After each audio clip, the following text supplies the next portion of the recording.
네, 시청자 여러분 안녕하십니까? 마켓 시그널 시작하도록 하겠습니다. 최윤입니다. 정보경입니다. AI 랠리를 주도했던 반도체주가 급락을 했고요. 시장에는 인플레이션에 대한 우려감이 다시 한번 커졌습니다. 3대 지수 오늘 혼조로 마감을 했고 다우지수만 버텨주는 하루였습니다. 네, 기술주들이 전반적으로 좀 하락이 나왔는데 어제 한국 증시에도 좋지는 않았습니다. 특히나 2거래 연속 외국인 투자자들의 매도세가 좀 거칠다라는 게 오늘 시장의 또 다른 우려 포인트가 아닐까 싶은데요. 어제 외국인 투자자들 보니까 코스피 안에서만 6조 원 가깝게 팔아치웠습니다. 어떠한 시그널로 좀 해석을 해볼 수 있을지 오늘도 저희와 함께 또 해석을 해보도록 하겠습니다. 네, 간밤 시장에 있었던 이야기들 그리고 우리에게 보내는 시그널까지 지금부터 바로 확인해 보시죠. 저와 함께 뉴욕 증시 마감 상황부터 살펴보도록 하겠습니다. 네, 3대 지수 살펴보겠습니다. 다우지수가 0.11% 유일하게 소폭 오르면서 버텨주었고요. 나스닥과 S&P 500은 빠졌습니다. 특히 기술주 중심의 나스닥이 가장 강하게 내리는 모습이었고요. S&P 500도 오늘 하락하면서 사상 최고치에서 밀려난 흐름까지 확인해 볼 수 있겠습니다. 오늘 국제유가도 다시 한번 급등하는 모습을 보여줬는데요. 움직임은 어떻게 됐을지 다시 한번 확인해 보도록 하시죠. 자, 오늘 WTI가 무려 4% 넘게 급등하는 모습이었습니다. 100달러를 넘어선 102달러 선에서 거래가 됐고요. 브렌트유도 3% 넘게 오르면서 107달러 선까지 올라간 모습입니다. 미국과 이란의 갈등이 장기화되면서 국제유가는 계속해서 오르는 흐름을 보여주고 있다는 것까지 확인해 볼 수 있겠습니다. 오늘 시장에도 여러 가지 이슈들이 있었는데요. 어떤 이야기들인지 지금부터 저와 함께 마켓 무버 이슈로 확인해 보도록 하겠습니다. 오늘 특히나 좀 시장이 주목하는 경제 지표가 발표됐습니다. 미국의 4월 CPI인데 상당히 오르면서 시장에는 쇼크 수준으로 작용을 했고요. 기술주가 급락하는 흐름까지 이어졌는데요. 어떤 이야기인지 자세하게 살펴보시죠. 미국의 4월 CPI 발표가 됐습니다. 3.8% 전년 대비 상승한 것으로 나왔는데 시장의 예상치는 3.7% 상승이었습니다. 시장의 예상을 상회하는 수준으로 나왔고요. 2023년 5월 이후에 최고치 수준이었습니다. 시장에서는 일단 이번 CPI의 상승이 유가 때문에 올랐구나라고 해석을 하는 분위기였는데요. 여기서 식품과 에너지를 제외한 물가 지표인 근원 CPI도 좀 함께 살펴보셔야겠습니다. 전월 대비해서도 상승했고 전년 대비해서도 상승 흐름을 보여줬는데 이 모두 시장의 예상치를 상회했다는 부분이 중요했습니다. 그러다 보니 시장은 에너지 말고도 물가 압력이 전반적으로 퍼지고 있다라는 긴장감이 생겼는데요. 유가 상승이 실제 CPI에 반영되기 시작했다는 점이 중요했습니다.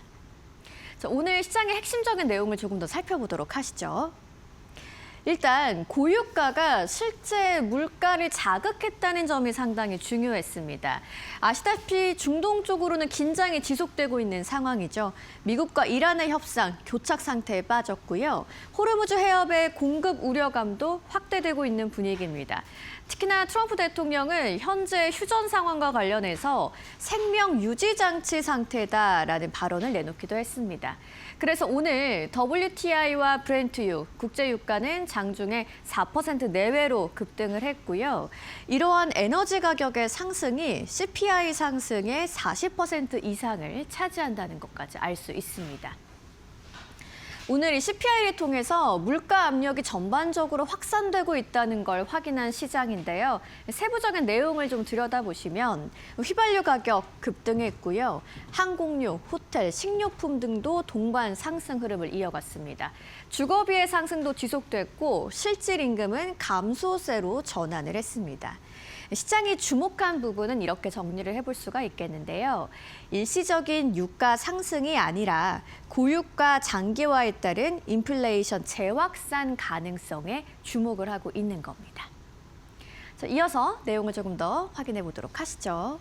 오늘 시장의 반응을 살펴보시면 일단 기술주 중심으로 매도세가 확대됐고요. 금리 민감 성장주는 약세를 보였습니다. S&P 500이 하락하는 흐름 확인해 보실 수 있었고 다만 방어주를 선호하는 흐름이 확대되다 보니까 다우지수는 오늘 상대적으로 버텨주는 하루였습니다.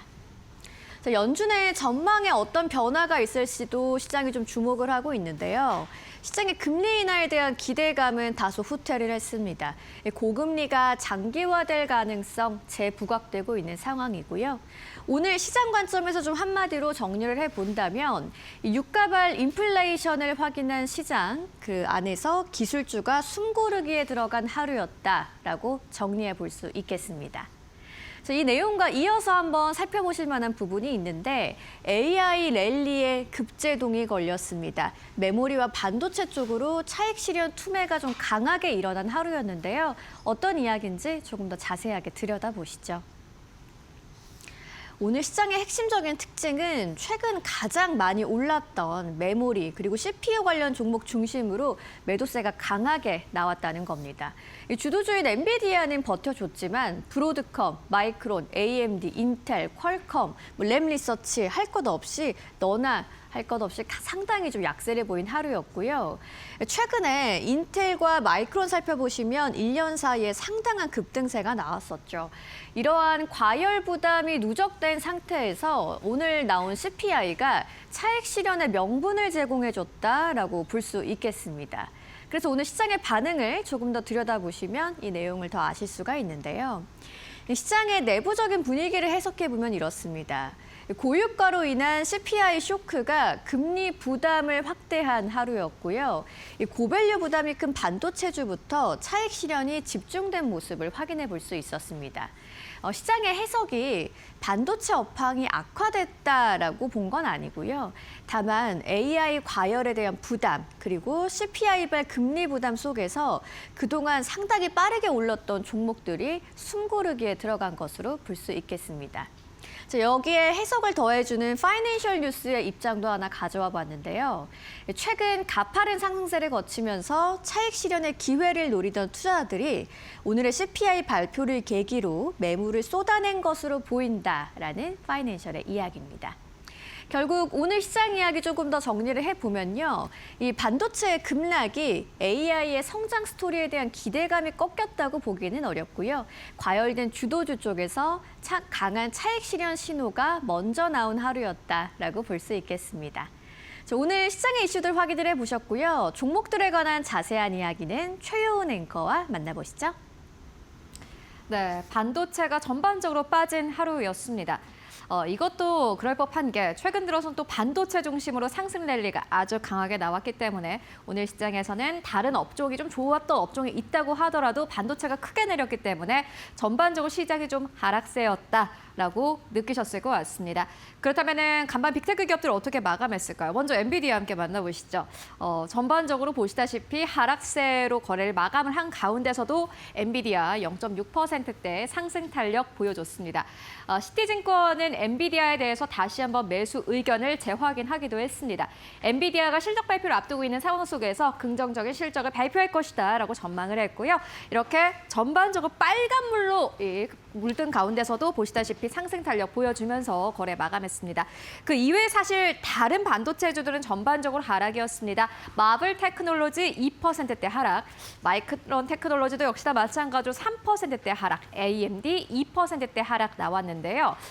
그리고 인텔도 역시나 마찬가지로 4%대 하락 나왔습니다. 여러분들 이 하락폭 보시면 어떻게 느껴지시나요? 좀 하락폭이 컸다라고 느껴지시나요? 사실 근데 지난주 상승했던 것 그리고 2026년의 상승분 생각하면은 큰 폭의 하락은 아니다라는 생각하실 수 있을 것 같습니다. 인텔은 이번 해에만 200% 넘게 올라온 상황입니다. 뭐 AMD도 마찬가지고 퀄컴도 마찬가지이고요. 이번 해에 큰 폭의 상승 탄력을 보여줬고 지난주에도 역시나 마찬가지로 두 자릿수의 상승률을 보여줬기 때문에 오늘 시장은 약간 좀 쉬어갔다라는 표현이 맞을 것 같습니다. 숨고르기였다라고 표현을 하면 좋을 것 같고요. 그 이외에 소프트웨어 쪽도 전반적으로 좀 하락세 나왔습니다. 그리고 커뮤니케이션 쪽 만나보면은 알파벳이 약보합 수준에서 거래를 마감을 했고 메타, 다른 기업들 상승할 때 크게 올라오지 못했던 탓일까요? 오늘 시장에서는 소폭의 저가 매수에 들어왔습니다. 0.69%의 상승 탄력을 보이면서 거래 마감했습니다. 테슬라도 2.6%대 하락 나왔고요. 그리고 애플도 보시다시피 0.72%대 상승 나왔습니다. 다시 한번 애플은 사상 최고치를 경신했습니다. 이미 신고가 부근에서 계속해서 맴돌고 있기 때문에 애플 조금만 상승하더라도 사실은 여기서 다시 한번 사상 최고치를 경신하는 흐름을 보여주고 있는 상황이고요. 오늘 일단 뭐 기술주가 보시다시피 빨간불이 나왔지만은 그럼에도 불구하고 전체적인 맵의 색깔을 보시면은 그 이외에는 초록불인 거 여러분들 다들 확인하실 수 있으시죠? 헬스케어 쪽도 굉장히 좋았습니다. 2.3%대. 오늘은 숨고르기였다라기보다는 순환매였다라는 표현도 어떻게 보면 좀 맞지 않을까 하는 생각도 듭니다. 그 이후에 엔터테인먼트 쪽도 역시나 마찬가지로 상승 탄력이 나왔는데 넷플릭스가 2.5%대 상승 나오면서 거래 마감했고 지금 제 위로 보이시는 뭐 월마트나 코스트코 이러한 방어주 쪽으로도 오늘 시장 다시 한번 상승 탄력 보여주기도 했습니다. 그렇다면 간밤 시장에서 또 특징적으로 움직였던 종목들 어떤 것들이 있을까요? 세 가지 함께 만나보도록 하겠습니다. 네, 먼저 첫 번째 기업입니다. 수소주인데 수소주가 최근 들어서 약간 조용하죠. 그런데 실적을 발표를 했습니다. 플러그 파워입니다. 미국의 대표적인 수소주라고 할 수 있겠는데 호실적을 발표를 했습니다. EPS와 매출 모두 다 예상치를 상회했고요. 매출이 특히나 시장의 예상치를 큰 폭으로 상회했습니다. 투자자들은 그래도 수소 쪽으로도 여전히 숫자가 찍히는구나라고 확인할 수 있었고 이에 따라서 상승 탄력을 보이면서 거래 마감했습니다. 두 번째로는 D-Wave 퀀텀입니다. 또 서학개미 분들이 워낙 또 관심을 많이 가지고 계신 종목이기도 해서 저희가 가지고 와봤는데요. 간밤에 7% 가깝게 급락하면서 거래 마감을 했습니다. 실적을 발표를 했습니다. 주문이 좀 급증한 것으로 나타났습니다. 특히나 이번 컨퍼런스 콜을 통해서 D-Wave 퀀텀은 고객사들의 주문이 늘어나고 있다라고 발언을 했습니다. 다만 매출이 지난해 동기 대비했을 때 81% 감소한 것으로 나타났습니다. 이에 따라서 약간의 좀 실망 매물이 나왔고요. 7% 가깝게 하락하면서 거래 마감한 모습 함께 확인하실 수 있습니다. 세 번째로는 깃랩입니다. 소프트웨어 쪽에선 특히나 또 월가에서 기대를 크게 받고 있는 기업이기도 한데 소프트웨어 쪽을 좀 잘 보셔야 될 것 같습니다. 어제도 먼데이닷컴이 실적을 발표해서 저희가 전해드린 바 있는데 소프트웨어 쪽은 확실히 실적이 굉장히 중요합니다. 보시다시피 10% 가깝게 급락하면서 거래를 마감을 했는데요. 실적은 좋았는데 구조조정을 하겠다라고 발표를 했습니다. 실적뿐만이 아니라 지금 회사가 돈을 어디에 쓰고 있고 어떻게 비용을 통제하느냐를 보겠다라는 투자자들의 반응이 있었습니다. 물론 구조조정을 하면은 회사 내부의 재무 구조는 탄탄해질 수도 있겠다라는 생각이 들지만요.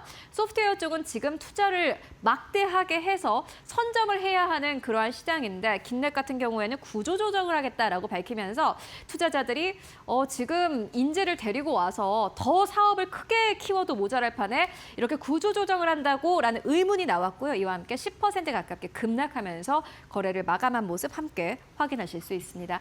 그렇다면 오늘 시장 어떻게 정리해 볼 수 있을까요? 한마디로 정리해 보도록 하겠습니다.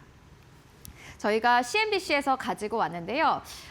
간밤에 아마 가장 중요한 것은 인플레이션이 아니었나 싶습니다. 소비자 물가 지표 CPI가 발표가 됐습니다. 시장의 예상치를 0.1%포인트 웃돈 것으로 확인이 됐습니다.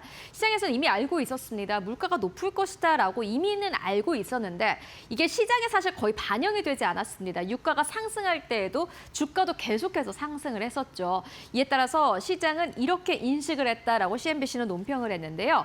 눈사태처럼 폭발적인 수준은 아니지만 물가가 꾸준히 올라가고 있습니다. 중동 분쟁이 길어진다면 인플레이션 압력은 높아질 것입니다. 라고 논평을 했습니다. 중요한 건 이건 것 같습니다. 물가가 꾸준히 올라가고 있다. 계속해서 조금씩 올라가지만 이게 경제에 미칠 영향에 대해서는 사실은 사람들이 조금씩 시장에 반영되는 게 아니라 한 번에 좀 충격을 받는 듯합니다. 간밤 시장이 좀 그러하지 않았나 하는 생각이 드는데요. 물가도 역시나 마찬가지로 계속해서 지켜봐야 할 지표가 될 것 같습니다. 네, 오늘 시장 한마디까지 정리해 보고 왔고요. 일단은 오늘 시장을 좀 잘 보셔야겠다라는 생각이 듭니다. 네, 지금까지 뉴욕 증시 마감 상황 함께 알아보고 왔습니다.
네, 머스노 5입니다. 오늘 개장 전에 알아야 할 5가지 뉴스 함께 짚고 가도록 하겠습니다. 간밤에 소비자 물가지표 CPI가 발표가 됐습니다. 시장의 예상치를 웃돌았습니다.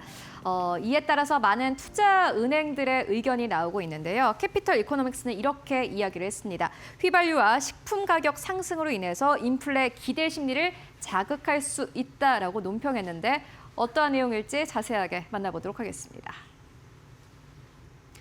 미국의 식품과 에너지 가격 상승이 소비자들의 인플레이션 기대 심리를 다시 자극할 수 있다는 분석이 나왔습니다.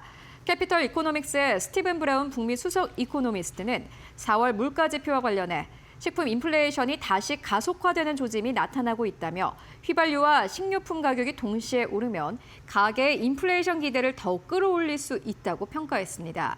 특히 4월 전기요금은 전월 대비 2.1% 상승했고 식료품 가격도 0.5% 올랐는데 모두 시장 예상치를 웃도는 수준이었다고 설명했습니다. 또 과일과 채소 가격이 전월 대비 1.8% 상승한 가운데 토마토 가격은 2달 연속 15% 급등했다고 밝혔습니다. 북미 지역의 가뭄 영향이 주요 원인으로 지목됐습니다. 또 쇠고기 가격도 한 달 새 2.7% 오르면서 트럼프 대통령이 쇠고기 수입 관세 철폐 행정명령 추진에 속도를 낼 가능성이 있다고 분석했습니다. 시장에서는 중동 긴장에 따른 에너지 가격 상승과 식품 물가 불안이 겹치며 연준의 물가 부담도 다시 커질 수 있다는 우려가 나오고 있습니다. 특히나 연준의 어깨가 좀 무거워질 듯 합니다. 일단 앞으로 어떠한 결정이 나오는지 그리고 물가에는 어떠한 변동이 있을지 함께 확인해 보시는 게 지금 투자자들이 가진 과제일 듯 하고요. 두 번째로는 엔비디아의 투자 의견입니다. 간밤 외신에서는 엔비디아에 대한 투자 의견을 연이어서 메인 뉴스로 보도하기도 했습니다. 엔비디아의 실적이 긍정적일 것이다라는 투자 의견이 나왔는데 자세하게 만나보시죠. 투자은행 시티가 엔비디아에 대한 강한 낙관론을 유지했습니다. 시티는 엔비디아에 대한 투자 의견 매수와 목표 주가 $300를 재확인했습니다. 이는 전일 종가 대비 약 37%의 추가 상승 여력이 있다는 의미입니다. 시티증권은 오는 20일 예정된 엔비디아 실적 발표를 앞두고 매출이 약 $800억 기록할 것으로 전망했습니다. 이는 시장 예상치인 $786억 웃도는 수준입니다. 시티는 특히 AI 확산에 따른 데이터 센터 투자 확대에 주목했습니다. 2028년 데이터 센터 반도체 시장 규모 전망치를 기존 $7,310억에서 $8,510억로 상향 조정했습니다. 시티는 GPU와 주문형 반도체인 ASIC 수요가 예상보다 빠르게 증가하고 있다고 설명했습니다. 이 같은 전망 속에 엔비디아 주가는 화요일 장중 사상 최고치를 경신했습니다. 네, 전반적으로 기술주가 하락한 가운데서도 엔비디아 다시 한번 간밤에 상승 탄력을 보이면서 거래 마감했습니다. 엔비디아가 오는 20일에 발표할 실적 정말 시장의 예상치보다 좋을 수 있을지 저희 함께 기대해 보도록 하겠습니다. 네, 이어서 세 번째 뉴스입니다. 샘 올트먼과 일론 머스크 CEO는 현재 소속에서 연이어서 공방을 좀 펼치고 있는 상황인데 간밤에는 샘 올트먼의 발언이 또 화제가 됐습니다. 머스크의 오픈 AI 자녀 승계까지 언급이 됐다라는 BBC 뉴스의 보도가 있었는데요. 자세하게 만나보시죠. 샘 올트먼 오픈 AI CEO가 법정에서 일론 머스크가 오픈 AI의 장기 통제권을 원했다고 폭로했습니다. BBC 뉴스에 따르면은 올트먼은 미국 캘리포니아 연방법원에서 열린 재판에 출석해 머스크가 오픈 AI 지배권이 자신이 죽은 뒤에는 자녀들에게 넘어가야 한다는 취지의 발언까지 했다고 증언했습니다. 올트먼에 따르면 머스크는 오픈 AI 설립 초기 회사의 영리법인 전환을 지지했으며 이사회 장악과 CEO 취임, 심지어 테슬라 자회사 편입 방안까지 제안한 것으로 나타났습니다. 하지만 올트먼과 공동 창업자들은 AGI, 즉 범용 인공지능을 특정 개인이 통제해서는 안 된다고 판단해 이를 받아들이지 않았다고 밝혔습니다. 올트먼은 머스크에게 통제권을 넘기는 것이 매우 불편했다며 오픈 AI를 만든 이유 자체가 어느 한 사람이 AGI를 지배하지 못하게 하기 위한 것이었다고 말했습니다. 현재 머스크는 오픈 AI가 비영리 조직 취지를 훼손했다며 소송을 진행 중입니다. 네, 관련된 뉴스 계속해서 어떻게 나오는지를 잘 확인을 해보셔야 될 것 같습니다. 오픈 AI IPO를 앞두고 있는 굉장히 중요한 사안이다라고 외신들은 논평을 하고 있는데요. 계속해서 뉴스 팔로우 해드리도록 하겠습니다. 이어서 네 번째 뉴스 함께 만나보시죠. 네, 월스트리트 저널의 단독 보도였습니다. 최근에 미국에서는 데이터 센터 설립을 앞두고 많은 빅테크 기업들이 경쟁이 치열한 상황입니다. 그런데 우주에도 데이터 센터를 만든다라는 보도가 나왔는데요. 자세하게 만나보시죠. 구글과 스페이스X가 우주 데이터 센터 구축을 위한 협상을 진행하고 있다고 월스트리트 저널이 보도했습니다. 월스트리트 저널은 구글이 지구 궤도상 데이터 센터를 구축하기 위해 스페이스X와 로켓 발사 관련 계약을 논의하고 있다고 전했습니다. 이번 계약이 성사되면 양사는 데이터 센터를 지상을 넘어 우주로 확장하는 경쟁에서 앞서 나갈 수 있게 됩니다. 구글은 스페이스X의 초기 투자자로 현재 지분 6.1%를 보유하고 있으며 돈 해리슨 구글 글로벌 파트너십 부문 사장은 스페이스X 이사회에 참여하고 있습니다. 구글은 지난해 프로젝트 선캐쳐라는 우주 데이터 센터 계획을 발표하고 우주 데이터 기업 플래닛 립스와 협력해 시제품 위성을 2027년까지 발사하겠다고 밝힌 바 있습니다. 네, 특히나 스페이스X IPO에 대한 기대감이 커지는 속에 나온 뉴스이기도 합니다. 우주 관련주 다시 한번 시장의 주도주가 될 수 있을지 기대해 보도록 하겠습니다. 이어서 마지막 뉴스 함께 만나보시죠. 간밤에 기술주가 전반적으로 하락을 보인 가운데 어떻게 보면 오늘 시장에서 좀 크게 영향을 줄 뉴스가 아닐까 싶습니다. 간밤에 나온 뉴스인데요. 삼성전자의 노사가 사후 조정이 결렬됐다라는 소식입니다. 삼성전자 노사가 임금 협상 사후 조정 마지막 날인 이틀째에도 성과급 지급을 둘러싼 이견을 끝내 좁히지 못해 협상이 결렬됐습니다. 정부는 추가 조정이 가능하다는 입장이지만 노조가 파업 입장을 고수하고 있어 최후 수단인 긴급 조정권 발동 가능성도 흘러나오는 분위기입니다. 삼성전자 노사는 정부 세종청사 중앙노동위원회에서 2026년 임금 협약 체결을 위한 2차 사후 조정 회의를 열었으나 12일 오전 10시부터 오늘 새벽 3시까지 17시간에 걸친 논의에도 끝내 합의에 이르지 못했습니다. 네, 기술주 쪽으로 일단은 좀 우려가 나오고 있습니다. 이런 가운데 또 나온 뉴스이기 때문에 오늘 시장의 영향 함께 체크해 보실 필요가 있겠습니다. 네, 지금까지 머스트 노우 5 함께 알아보고 왔습니다.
월가에서 보내는 시그널을 확인해보는 시간입니다. 월가 시그널, 오늘도 신일섭 위원님과 함께합니다. 안녕하세요. 네, 뉴욕 증시 마감 상황부터 이야기해 보도록 하겠습니다. AI 랠리를 주도했던 반도체주의 급락이 눈에 띄는 하루였고요. 특히나 CPI 발표 이후에 인플레이션 우려가 커지면서 뉴욕 3대 지수 혼조세를 보였습니다. 국제 유가도 급등하면서 증시 전반에 좀 부담으로 작용을 하는 모습이었는데 위원님께서는 시장 상황을 좀 어떻게 정리해 보실 수 있을까요? 네, 주가도 가파르게 올랐고 어제 말씀드렸다시피 이제 그 RSI 과열권에 접어들면서 신규 매수는 굉장히 부담스러운 구간이라고 말씀을 드렸는데 역시나 신규 매수는 부담스러운 구간이었습니다. RSI 과열권이 월봉에서 이미 7, 80이 넘은 상태에서 신규 매수를 그냥 무대뽀로 들어가기에는 아주 무리한 구간이었죠. 결국 조정이 나왔고 뭐 그게 기술적으로 그렇게 표현을 하는 것을 만약에 일반적인 어떤 얘기를 덧붙이자면 예를 들어 뭐 방중을 앞두고 중국과 미국 간의 어떤 거래 관계에서 미국 반도체 업체에 안 좋은 영향에 대한 뭐 예를 들어 가지고 뭐 중국 반도체를 조금 더 뭐 보잉 500대를 구매해 주는 대가로 뭐 쓴다던가 뭐 요런 딜이 있을 경우에 그런 시나리오가 펼쳐질 수도 있겠죠. 그런 거에 대한 부담감 그것도 작용을 했겠죠. 근데 뭐 그게 사실 다 그 과열권에 접어들었던 부분에 들어 있습니다. 그러니까 우리가 그 모든 어떤 수급이나 이런 것들이 미스터 마켓에 의해서 다 적용이 되어 있기 때문에 그런 걸 감안해서 다 그 시장이 평가를 했다고 보시면 될 것 같습니다. 그래서 뭐 우리가 어떤 일이 일어날지는 알 수가 없지 않습니까?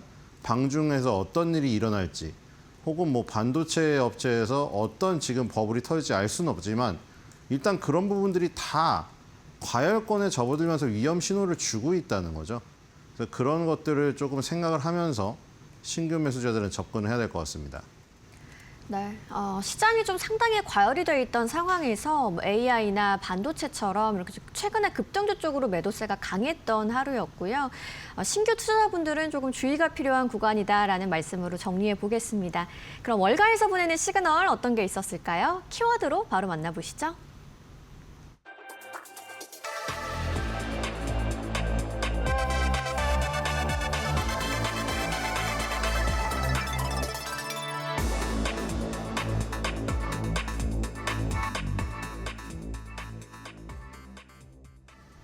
오늘의 첫 번째 키워드 TSMC 이야기를 나눠보도록 하겠습니다.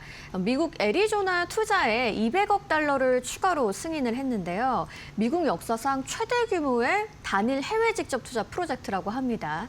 이 같은 소식에 간밤 주가는 다소 하락하는 모습이었는데 오늘의 첫 번째 키워드 TSMC 이야기 한번 시작해 볼까요? 네, TSMC는 대만 가권 증시의 시총 1위 종목이고 네. ADR 아메리칸 예탁 증서로 미국 시장에서 거래가 되고 있죠. 그렇기 때문에 본토 증시에서 거래되는 TSMC와 미국 증시에서 거래되는 TSMC ADR은 같은 기업이지만 시차를 두고 다른 시장에서 움직이기 때문에 네. 주가에 약간의 차이는 있습니다. 맞습니다. 뭐 장기적인 흐름은 똑같죠. 자, 그런데 지금 TSMC가 중요한 거는 대만 기업이라는 거죠. 우리가 삼성전자, SK 하이닉스가 뭐 비중이 이제 뭐 40%를 넘겼다 뭐 이렇게 얘기하지만 대만 가권 지수에서 TSMC 한 종목이 차지하는 비중이 50%가 넘습니다. 그만큼 더 절대적인 영향을 지금 갖고 있는 것이고 그다음에 이제 대만 기업이기 때문에 지금 중국과 대만과의 관계를 생각했을 때 굉장히 미묘하죠. 그렇기 때문에 워렌 버핏이 TSMC 단타를 치고 나온 거 아니겠습니까? 이 워렌 버핏이 TSMC를 투자했다가 내가 판단이 잘못됐다. 지정학적 리스크를 고려하지 않았다고 하면서 TSMC를 다 처분하고 주주총회에서 자기가 판단이 잘못되었다고 밝혔죠. 그다음에 일본의 5대 종합 상사를 투자했고 5대 종합 상사는 찰리먼과 함께 영원히 팔지 않을 주식이라고 말을 하고 은퇴했어요, 지금. 자, 그런데 이제 그 일이 결국에는 TSMC의 지정학적 리스크 때문이죠. 뭐 실력이나 저런 지위를 의심한 게 아니라 어쨌든 TSMC의 지위는 압도적입니다. 다만 저 대만에 있다는 그 회사 그런 지정학적 리스크 때문인데 지금 미국 애리조나의 투자를 엄청나게 늘렸다는 소식이네요. 자, 뭐 트럼프가 압박을 가해서 그런 것도 있겠죠. 우리나라 삼성전자한테도 그렇게 원했고 우리나라 삼성전자도 오스틴에 공장을 세우고 있지 않습니까? 자, 그래서 저기 보니까 애리조나, 피닉스 지역에 있습니다. 남부 지역에 주로 그 몰려 있죠. 우리나라 저 오른쪽에 오면 이게 조지아나 플로리다에 이 공장도 여기 있지 않습니까? 여기. 우리나라도 저쪽에 공장이 많아요. 자, 애리조나 투자를 확대하고 있는데 1,650억 달러를 이미 승인한 데다가 200억 달러를 추가 승인한 지금 상태입니다. 자, 그리고 지금 TSMC는 미국 역사상 최대 규모의 단일 해외 직접 투자 프로젝트, FDI 프로젝트라고 합니다. 자, 그래서 이렇게 막대한 투자를 단행하는 이유가 그런 이유도 있겠죠. 대만 본토에 지정학적 리스크 때문에 공장이 쏠려 있는 것은 위험합니다. 예를 들어 지금 이란을 침공하고, 그렇죠? 러시아가 우크라이나를 침공하고, 그러면은 커뮤니티에서 얘기 나오는 대로 그럼 중국이라고 못 하겠느냐? 뭐 이런 얘기가 나오고 있지 않습니까? 왜 너네는 하는데 중국 우린 못 해? 이러면서 대만을 찔릴 수도 있단 말이에요. 그리고 지금 일본과의 관계도 좋지가 않죠. 자, 그런 상황 속에서 이런 어떤 그 세계적인 이 지역의 그 거점을 마련하는 것은 분산 투자의 효과도 있다. 이렇게 생각이 됩니다. 네. 그래서 트럼프가 압박해서만 그런 건 아니다. 뭐 그런 건 당연히 있겠죠. 트럼프가 우리나라에 공장을 세워야 관세를 면제해주고 우리나라의 우호적인 국가로 뭐 하겠다, 뭐 계속 그렇게 강조를 하니까. 자, 최첨단 반도체 생산 인프라입니다. 웨이퍼 팹만 6개고요. 첨단 패키징 시설 2곳, 연구개발센터까지 완전히 전부 올 토탈 여기 다 들어가는데 보니까 이제 첨단 패키징 시설도 있죠. 그러니까 TSMC가 파운드리 업체지만 패키징에서도 최첨단 패키징은 자기가 합니다. 코어스라고 유명하지 않습니까? 물론 ASE 테크놀로지라고 대만의 자기네 또 팔은 안으로 굽는 또 패키징 업체가 있죠. 근데 이 패키징까지 합니다. 원래는 분업화가 이루어져 있잖아요. 뭐 엔비디아나 애플이 예를 들어 설계도를 넘겨주면 그 TSMC가 그걸 보고 제조를 하죠. 그다음에 패키징 업체라고 해서 후공정. 우리가 패키징이나 검사를 후공정이라고 하지 않습니까? 후공정 전문 업체한테 또 넘겨주죠. 근데 이제 최첨단 패키징은 TSMC가 직접 합니다. 싸는 것까지요. 그래서 웨이퍼팹 6곳에 첨단 패키징 2곳까지 있어요. R&D 센터까지 있고요.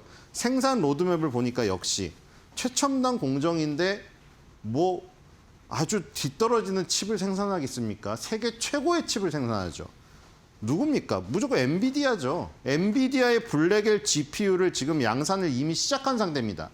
시작한 상태에서 N3 공정에서 양산 시작을 2027년도 하반기에 하고요. N2 A16 공정으로 2030년 이후에 지금 그 공정을 하는 것으로 지금 나와 있습니다. 자, 우리나라도 지금 TSMC와 삼성전자 파운드리가 뭐 수율이나 뭐 이런 부분에서 이제 뭐 나와봐야 알겠지만 뭐 나노 경쟁으로 이제 1나노 뭐 1.8 이렇게 나오고 있잖아요. 1.8, 1.3 이렇게 나오고 있는데 2나노 밑단으로 지금 떨어지기 시작합니다. 선폭이 엄청나게 미세화된 상태죠. 그러니까 최첨단 공정이라고 할 수가 있겠습니다. 자, 그리고 자본 예산 승인한 액수만 312억 8천만 달러입니다. 이게 이제 팹 건설과 팹 시설 시스템 추가와 첨단 기술 생산 능력 설치에 들어간다고 하고요. 아까 말한 대로 이제 그린필드 프로젝트 기준으로 최대 규모의 해외 직접 투자를 단행을 했습니다. 그래서 이 막대한 투자에 대한 그 어떤 부담감과 그리고 방중을 앞두고 혹시 이 미국 반도체 업계에 영향이 안 좋게 나올까 봐, 그다음에 기술적인 불안감 때문에 일단 TSMC는 장중에 하락을 했습니다만 다른 종목도 마찬가지인데 급격한 회복으로 많이 회복을 해서 밑꼬리를 길게 달고 끝낸 하루였습니다. 아마 오늘 대만 본토 증시에서도 네. 비슷한 모습이 나타나지 않을까 이런 생각이 듭니다. 네. 대만 기업이죠. TSMC는 중국과의 관계나 지정학적인 리스크도 좀 상당히 고려를 해야 되는 입장일 텐데요. 미국 생산기지 확대에 속도를 내면서 AI 반도체 공급망 장악 강화에 나섰습니다. 뭐 첨단 패키징은 물론이고 R&D 센터까지 포함한 풀라인을 구축한다는 이야기입니다. TSMC의 눈송이 분석도 한번 봤더니 상당히 동글동글한 모양으로 굉장히 좀 좋은 기업이구나라는 생각이 드는데 주가 흐름까지도 한번 같이 살펴볼까요? 네, TSMC가 대만 기업이 아니었으면 워렌 버핏이 아직도 비중을 갖고 있지 않았을까 이런 네. 생각이 듭니다. 왜냐하면 재무제표가 너무 좋기 때문이죠. 자, 이런 그 완벽한 동그라미 그림을 갖고 있습니다. 재무제표부터 시작해서 5개 지표가 모두 거의 만점에 가까운 상황이고요. 자, 그리고 이제 그 지수도 주가도 아주 좋습니다. 자, 어저께 결국 장중에 다른 종목도 마찬가지인데 반도체가 급락을 많이 했거든요. 마이크론 테크놀로지 샌디스크도 뿐만 아니라 요즘에 강했던 인텔까지도. 근데 대부분 다 이런 모습으로 끝났거든요. 지금 대기 매수세가 상당하다는 것을 어제도 알 수 있었는데 네. 밑꼬리를 엄청나게 달고 거의 다 만회를 했습니다. 거의 한 뭐 마이크론 테크놀로지 이런 9%, 8% 빠지다가 거의 4%, 5%대 3% 안팎으로 들어오면서 끝났거든요. 자, TSMC도 마찬가지죠. TSMC도 결국에는 굴곡은 있습니다만 꾸준히 계단식으로 지금 올라오고 있죠. 작년 8월 달부터 시작해서 계속해서 지금 오르고 있는 추세입니다. 지금 400달러 근처에 가 있고요. 이미 400달러를 넘어섰다가 왔죠. 자, 그렇기 때문에 400달러를 다시 지키려는 어떤 매수세가 상당히 지금 강한 모습을 보이고 있습니다. 여기 단기적으로 고점과 고점을 연결한 추세선이 형성이 되어서 거기서 또 맞고 떨어지는 이 모습이 나타났고요. 여기서도 보시면은 이제 이 51선이죠. 이게 진한 게 50, 그 다음에 보라색이 20, 이 밑에 연한색이 201선이거든요. 자, 201선까지 내려가는 건 너무 조정이 심하죠.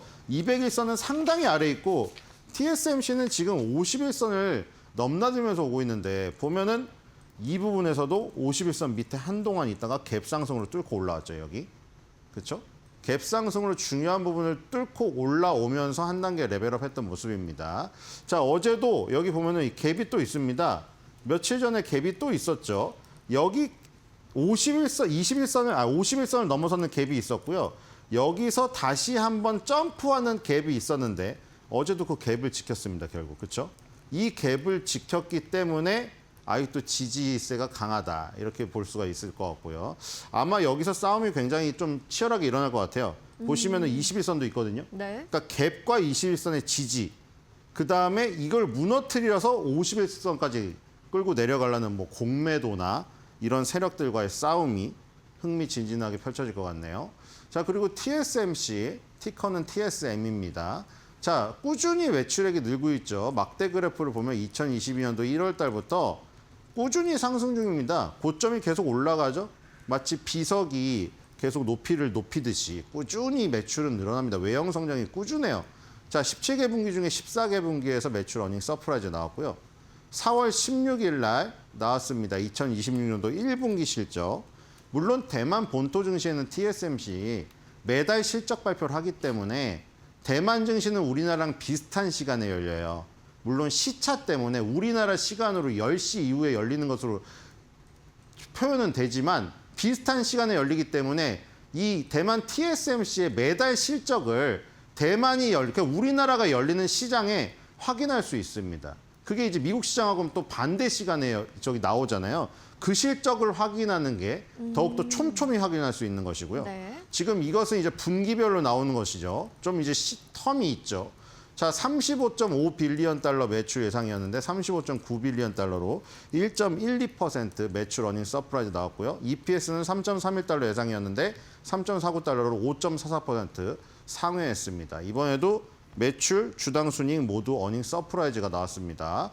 자, 그리고 이제 TSMC 이거 본토 종목이 아니라 이 지금 TSMC ADR에 대한 부분이라 이제 투자의 의견 숫자가 네, 적게 네. 나오는 것인데 6개 의견 중에서 5개 바이라 좀 개수는 적은데 어쨌든 비중으로 스트롱 바이 의견입니다.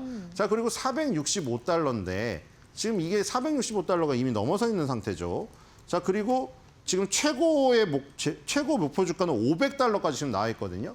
약간 가격대로 보면은 약간 테슬라랑 좀 유사하네요. 그렇죠? 테슬라가 저 정도 한 50달러 가격 정도 하잖아요. 뭐 아예 다른 종목이긴 하지만.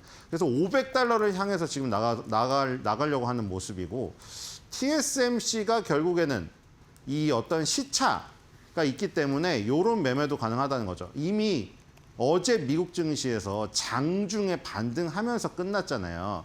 그래서 오늘 대만 증시가 열릴 때는 네. 대만 증시에서 조정이 안 나오고 미국 증시에서 이미 조정을 겪고 여기서 TSMC는 오히려 갭상승 시작할 수도 있어요. 대만 본토 증시에서는. 그런 두 가지 종목이 나눠서 상장되었을 때 이런 효과가 있을 수가 있죠. 우리나라 SK하이닉스가 ADR로 상장된다고 하면 그런 효과도 우리가 볼 수가 있습니다, 여러분들.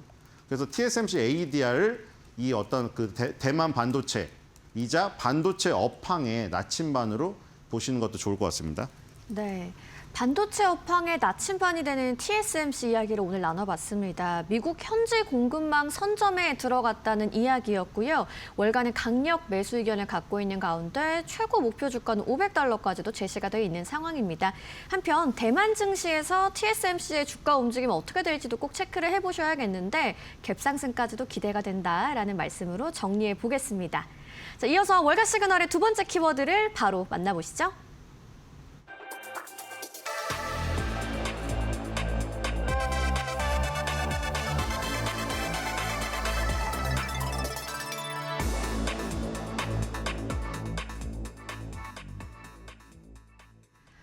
엔비디아의 실적 발표 5월 20일로 얼마 남지 않았습니다. 임박한 가운데 월가의 기대감이 커지고 있는데요.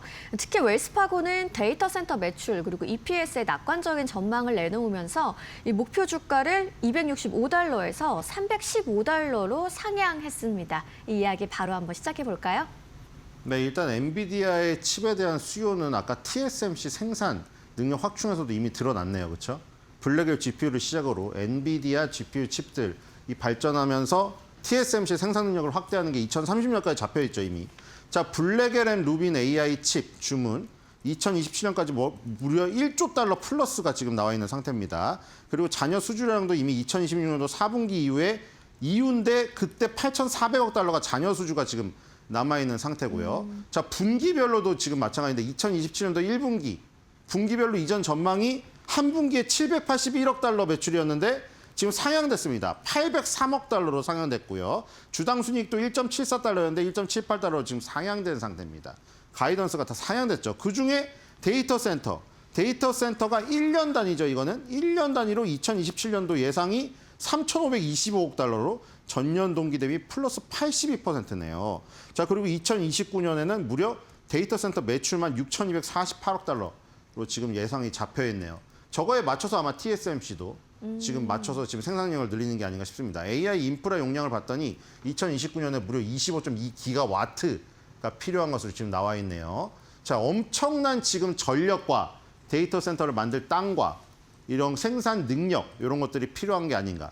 애리조나에 지금 그 막대한 투자를 한 TSMC와 엔비디아의 어떤 이 전망, 이 약간 궤를 같이 하고 있다 이렇게 보입니다. 네, 엔비디아 실적 기대감이 다시 커지면서 AI 투자 사이클이 한 단계 더 확장되는 분위기를 좀 알아볼 수 있었습니다. 엔비디아의 주가 흐름도 한번 살펴보면 좋겠습니다. 간밤 시장에서는 소폭 올라주는 모습이었네요. 좀 버텨줬네요, 엔비디아가. 네, 엔비디아도 역시 밑꼬리 달면서 위로 올라왔습니다. 지금 다 여기도 마찬가지예요. 지금 엔비디아는 고점을 돌파해가지고 역사상 최고가 수준이거든요. 네. 여기에 지금 작년 9월달, 10월달에 고점 있죠.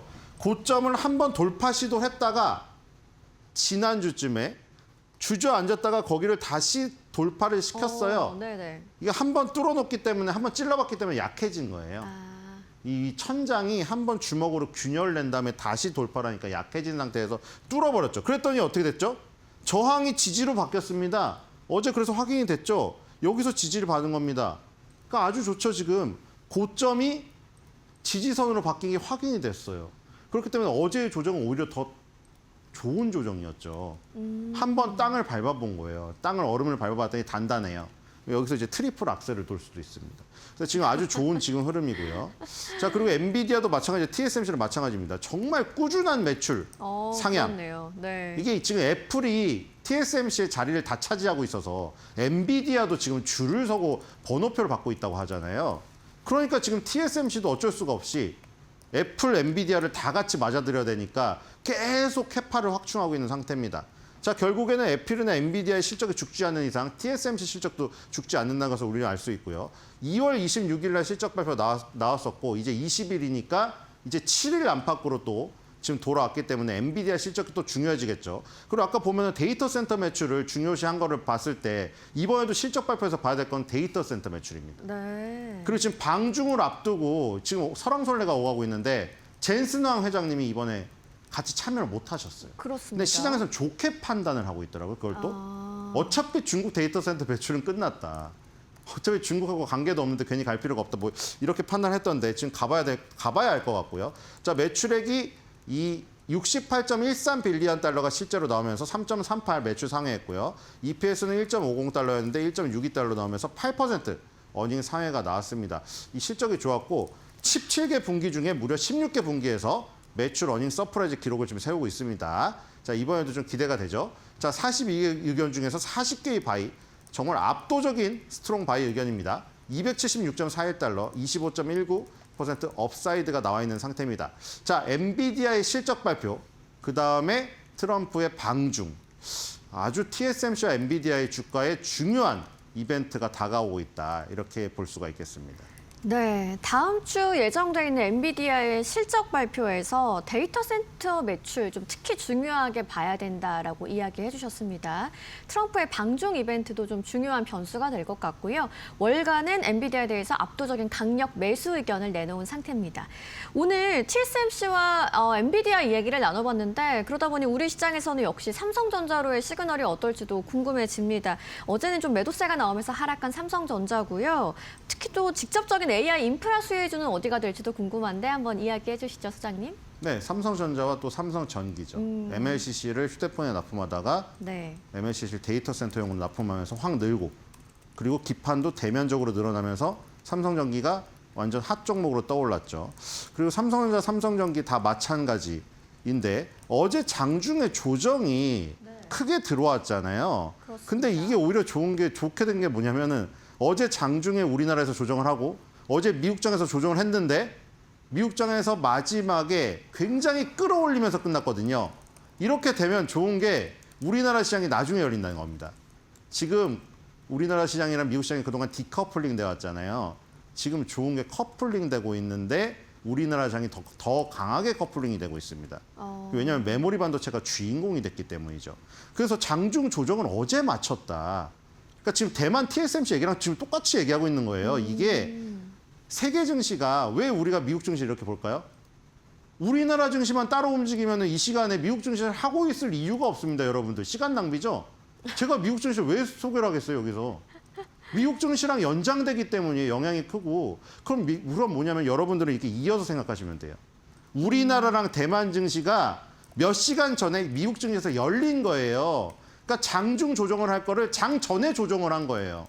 그래서 오히려 저는 지금 이게 좋다고 봐요, 지금. 우리나라 증시랑 대만 증시가 열렸을 때 미리 미국 증시에서 선조정 받은 효과가 있어서 우리나라랑 대만 증시가 크게 조정이 없고 시작할 가능성이 높다는 판단이 듭니다. 그래서 핵심 종목인 삼성전자와 삼성전기. 물론 여러분들 다시 또 전쟁의 우려가 발발하면 어떻게 되겠어요? 한화에어로스페이스, LIG, 디펜스 앤 에어로스페이스 가시면 됩니다. 우리나라 장은 이제 포트폴리오가 굉장히 다양화됐기 때문에 큰 걱정 안 해도 된다. 방산도 있기 때문에. 뭐 그렇지 않다고 하면 반도체 종목이 어제 하락한 거를 만회하는 오늘의 모습이 나타나지 않을까 이런 예상을 해봅니다. 네.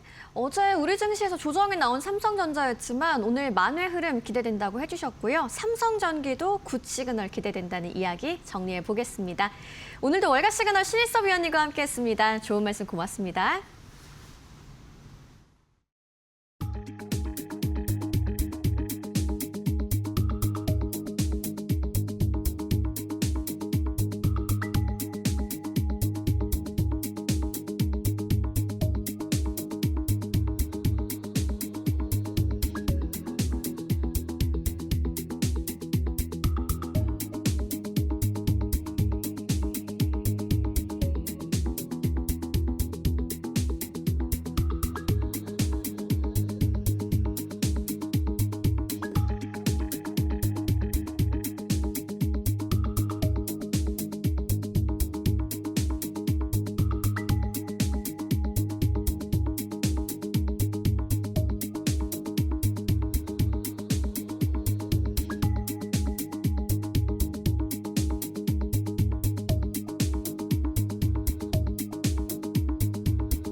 네, 히든 글로벌로 이어가 보도록 하겠습니다. 외신 속에 숨겨진 한국 기업들의 이야기 함께 나눠볼 텐데요. 오늘도 함께 해보도록 하겠습니다. 조우진 대표 모셨습니다. 안녕하십니까? 예, 안녕하세요. 네, 대표님 오늘은 첫 번째 기사 어디서 가지고 오셨습니까? 예, SK 하이닉스에 대해서 이제 우호적인 평가를 갖다 나왔다고 이제 CNBC가 보도를 했는데 이 부분을 자세히 말씀드리고 하겠고 어저께 SK 하이닉스가 주가가 장중에 뭐 4% 이상 급락을 했는데 사실은 그 급락을 했을 때 SK 하이닉스가 왜 올라갔는지에 대해서 꾸준히 이제 관점을 갖고 계신 분이라면 오히려 급락이 수익 기회를 창출할 수 있는 기회다라고 여겨졌을 것이고 만약 그렇게 팔로우를 하지 않으신다면 두려워서 많이 올랐으니까 같이 이제 팔지 않았을까 싶습니다. 그래서 오늘도 그런 맥락에서 한번 살펴보시면 좋을 것 같습니다. 네, SK 하이닉스 오늘 첫 번째 주제로 가지고 오셨습니다. 어디서 보도가 됐나요? 예, CNBC가 이제 보도를 했습니다. 네, CNBC가 보도를 했습니다. 어떤 내용인지 일단 좀 간략하게 짚고 가죠. 예.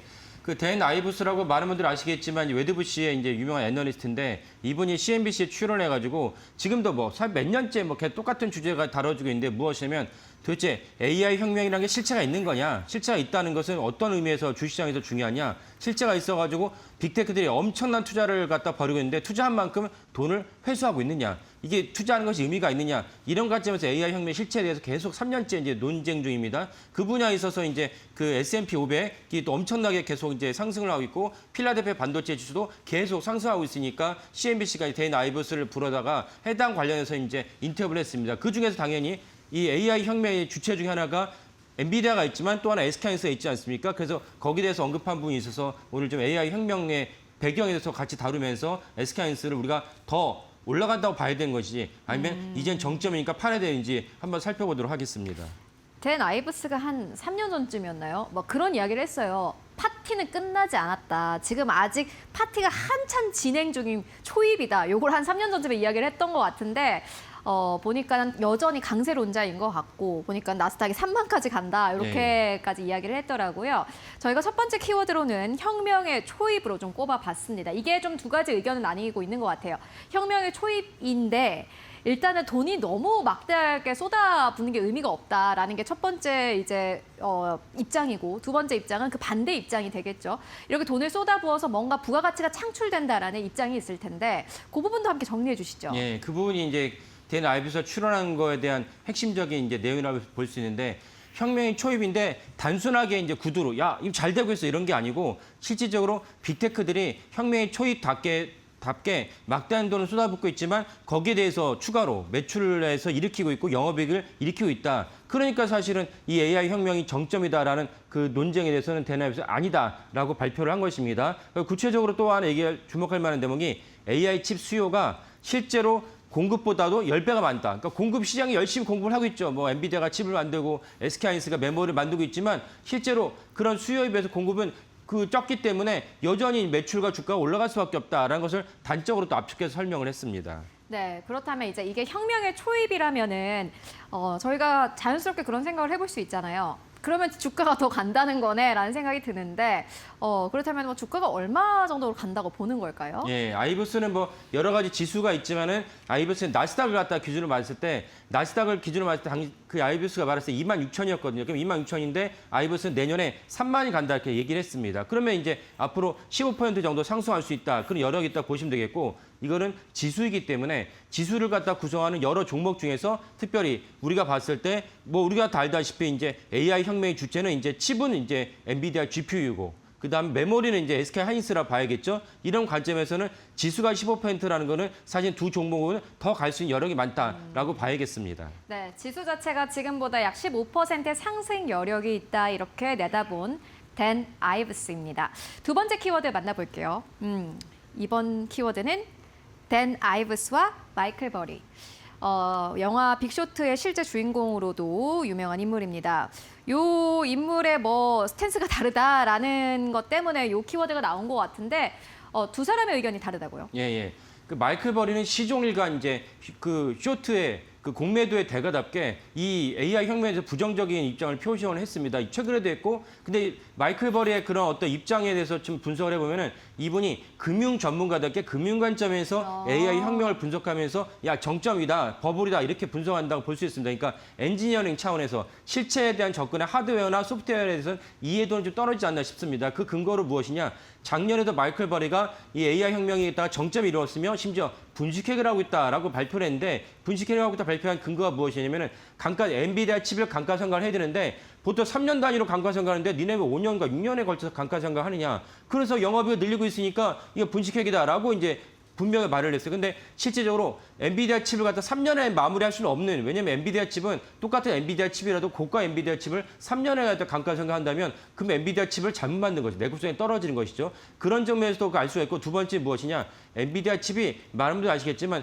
지금 H칩에 하퍼가 지금도 중고칩이죠. 뭐 출시된 지 오래됐으니까. 하지만 중고칩이 여전히 불티나게 팔리고 있어요. 중고가 시장을 보면 여전히 가격이 떨어지지 않고 있습니다. 그 말은 무엇이냐? 마이클 버리가 전형적인 그 금융 전문가 관점에서는 감가상각 3년 해야 되잖아 라고 말하는 건 지적이 타당할 수 있지만 실제로 AI 혁명이 갖고 있는 엔비디아 칩의 내구성이라는 거, 이 역할을 갖다 본다면 그런 점을 간과했다는 것을 볼 수가 있습니다. 그래서 마이클 버리 지금도 뭐 닷컴 버블이다. 지금 AI 혁명 닷컴 버블이라고 얘기하고 있지만 그런 것들은 여전히 이제 엔지니어링 관점에서 하드웨어나 소프트웨어 관점에서는 뒤떨어지는 분석이라고 볼 수 있겠습니다.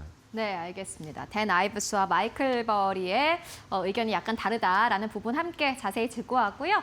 이어서 다음 키워드 만나보시죠.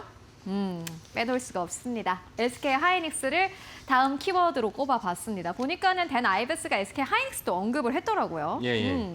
그래서 사실 누구나 알다시피 사실 엔비디아 칩과 HBM, 메모리가 사실 엔비디아 AI 혁명의 주체인데 여기서 당연히 메모리 칩도 더 간다라고 이제 댄 아이브스가 설명하면서 딱 한 군데만 찝었습니다. 그러니까 마이크론, 미국도 마이크론 있지만 마이크론에서 얘기하지 않고 구체적으로 언급하지 않았고 SK 하이닉스에 대해서 우호적으로 입장을 일단 표시했습니다. 그 말은 사실은 아이브스가 정확하게 이 사태에 대해서 이 시체에 대해서 잘 분석하고 있다. 그리고 많은 분들이 기억하시겠지만 HBM이 처음 나왔을 때 해당하는 HBM 갖다 누가 공급했냐? 오직 SK 하이닉스가 공급을 했어요. 그래서 HBM3는 오직 엔비디아 공급을 했다가 HBM3로 넘어갔을 때는 마이크론 10% 정도 물량을 다 차지하고 있었습니다. 그러니까 HBM4도 사실은 저희 코너를 지속적으로 팔로우하시는 분들은 아시겠지만은 여전히 저는 SK 하이닉스가 한 70% 이상의 마켓시를 가져갈 것으로 봅니다. 삼성전자가 HBM4에서는 참여하고 있지만은 물량은 적을 것이라 보고 있기 때문에 실질적으로는 재무제표에서 삼성전자가 HBM 때문에 이제 벌어들이는 수익은 올해 상반기까지는 이제 미미하다.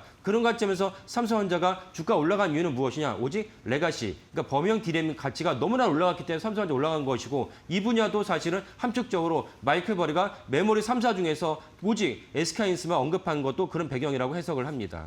네, 알겠습니다. 첫 번째 뉴스로는 CNBC의 댄 아이브스의 투자 의견 함께 듣고 왔습니다. 시장이 참 이래서 재밌는 것 같습니다. 여러 가지 의견이 있죠. SK 하이닉스 그리고 HBM 쪽 그리고 여기에 더불어서 뭐 메모리 쪽 앞으로 더 슈퍼사이클에 의해서 주가가 간다라고 보는 의견이 있는 반면에 또 금융적으로 또 그리고 실적에 이제 세부적으로 들어가서 회계적으로 또 보는 사람들은 칩이 감가가 되는데 이게 지금 맞는 거냐라고 또 보는 시선도 있습니다. 여러분들은 어느 쪽에 또 무게를 두고 계신가요? 아마 이거는 좀 치열하게 고민을 해봐야 하는 부분이 아닐까 하는 생각이 듭니다.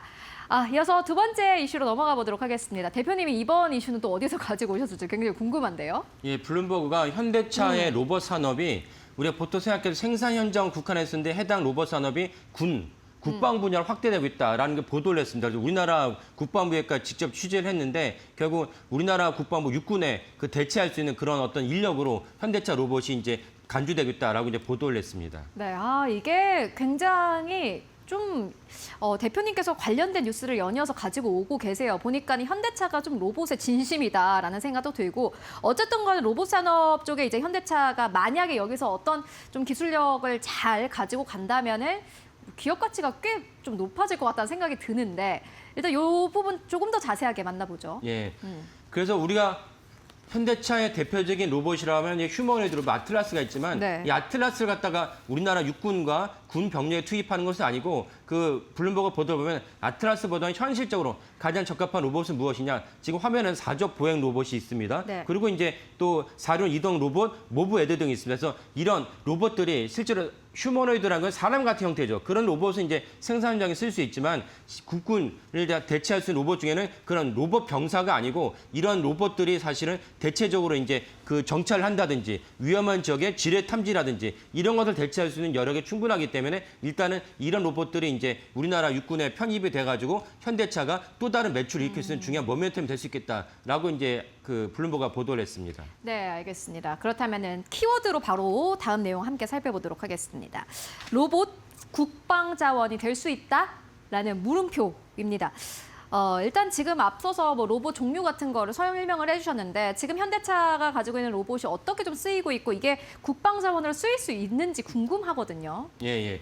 이미 벌써 국방 자원과 유사한 곳에 이미 현대차의 로봇이 매출 일으키고 있습니다. 대표적으로 뭐 뉴스를 보고 인지하시는 분도 계시겠지만 트럼프 대통령의 플로리다에 마로라고라고 별장이 있습니까? 네. 마로라고 별장에 대통령이 이제 주로 거주한 것이니까 거기도 경호를 갖다가 사무하게 해야 됩니다. 그 경호의 일부를 갖다가 현대차의 사족 보행 로봇 스팟이 담당하고 있다는 거 뉴스가 예전에 나왔습니다. 그러니까 그렇다면 굳이 대통령이 경호까지 책임질 수 있다면 다른 방식으로도 이제 그 로봇을 갖다가 투입할 수 있는 것을 우리가 알 수 있습니다. 그리고 또 하나 중요한 대목이 무엇이냐면은 현대차 로봇 중에서 우리나라가 이미 투입한 것이 무엇이냐면은 소방관 역할을 대체할 수 있는 로봇도 이미 하고 있습니다. 소방관이라 한다면 이제 당연히 소방관들은 엄청난 화재 속에서 화염 속에서 당연히 방호복 입고 있긴 하지만 거기에도 불구하고 생명의 위협이 있으니까 어느 정도 그 생명의 위협이 없는 분야의 로봇을 갖다 투입하면 좋지 않겠습니까? 이런 것도 사실 현대차 로봇이 정확히 말하면 현대차 그룹의 로봇이 투입하고 있습니다. 이런 것들 갖다가 보다 적용 범위 넓히다 보면 아까 오늘의 주제인 국방 외교 안보 분야에서도 로봇을 투입할 수 있다라고 볼 수가 있겠습니다. 그래서 현대차는 사실은 이 로봇을 말미암아 주가 많이 올랐는데 현대차 영업이면 보는 현대 주가도 꼬꾸라져야 됩니다. 왜냐하면 작년에 관세 때문에 또 전체 완성차 시장 줄어들면서 현대차 1분기 영업이익이 마이너스를 기록했거든요. 그렇다면 주가는 떨어져야 되지만 뭐든지 주가는 이제 성장과 꿈이 있어야 됩니다. 그런 맥락에서 현대차 로봇을 제시하면서 주가 많이 올랐고 그렇다면 오늘의 주제인 현대차의 로봇이 국방 외교에서 안보에서 쓰인다면 현대차의 주가는 또 한 번 그 점프할 수 있는 계기가 마련될 수 있다라고 볼 수 있겠습니다. 와, 그렇군요. 그렇다면은 일단은 국방 자원으로 쓰일 수 있겠다라는 좀 기대감이 드는데 다음 키워드를 통해서 좀 더 자세하게 만나보시죠. 보스턴 다이내믹스 노, 현대로템 예스. 이게 뭐 어떤 의미일까요? 예. 보스턴 다이내믹스는 아니다. 사실 현대차 하면은 로봇 하면 보스턴 다이내믹스 아닙니까? 그렇죠. 그래서 네. 보스턴 다이내믹스가 그 휴머노이드 아틀라스가 CES에서 선보이면서 많은 분들이 충격을 받았죠. 아니 현대차가 저 정도로 대단한 기업에서 충격을 받아서 그게 주가로 반영이 됐는데 그러면 그 국방 분야에서 로봇이 투입한다면 보스턴 다이내믹스 로봇이 투입되는 거 아니냐라고 단적 생각할 수 있지만 그렇지 않다고 여겨져야 됩니다. 왜냐하면 보스턴 다이내믹스가 그 예전에 어떤 선언을 했냐면 22년에 로봇에 무기를 부착하거나 자율살상 시스템에 탑재한 것을 반대한다고 선언을 했어요. 네. 물론 이제 기업이니까 뭐 공공기관도 아니고 기업이니까 이 선언이 없던 것을 할 수도 있겠지만 굳이 없던 것을 하기보다는 현대차에 많은 계열사가 있기 때문에 그 증권과 시장에서 어떻게 보고 있냐면 보스턴 다이내믹스가 아닌 그 로봇을 갖다가 국방 분야에 투입한다면 보스턴 다이내믹스가 아닌 현대 로템에 전담을 해서 하지 않겠나라고 보는 것입니다. 그래서 좀 전에 키워드 보신 대로 만약에 우리나라 군에 현대차 계열의 로봇이 투입된다면 보스턴 다이내믹스가 생산한 로봇, 물론 당연히 보스턴 다이내믹스의 기술과 이모저모로 현대 로템에서 그 이수를 받아서 이제 생산하겠지만 어쨌건 최종적으로 마크가 붙은 이 로봇은 어디다 붙었냐라는 어떤 표시는 태그는 누구의 로봇이냐? 그 보스턴 다이내믹스가 아닌 현대 로템의 로봇이 우리나라 육군에다가 투입될 가능성이 높다라고 보는 것입니다. 보스턴 다이내믹스는 이제 무기를 만들지 않겠다라고 선언을 했기 때문에 이게 이제 현대로템 쪽에서 매출이 발생할 수 있다라는 부분 함께 짚고 왔고요. 그런데 말씀처럼 물론 기술은 좀 쓸 수 있겠지만은 결국 현대로템도 이 로봇을 뭐 개발을 하거나 생산을 해야 하지 않습니까? 현재 예. 좀 진행 상황은 어떻습니까? 예, 이미 현대 로템도 로봇 분야에 생산하고 있습니다. 그래서 아까 말씀드린 대로 그 현대 로템이 다목적 수송, 무인 수송 차량을 갖다 납품하고 있습니다. 다목적 무인 수송 차량은 어디에 쓰느냐? 당연히 수색과 보급, 후송 등에서 이 보급도 이제 군 전투에 때 중요하지 않습니까? 사람이 쭉 이렇게 보급을 하는데 누군가 적군이 와서 기습을 하게 된다면 살상이 되고 손해가 날 수 있습니다. 이런 것들 갖다가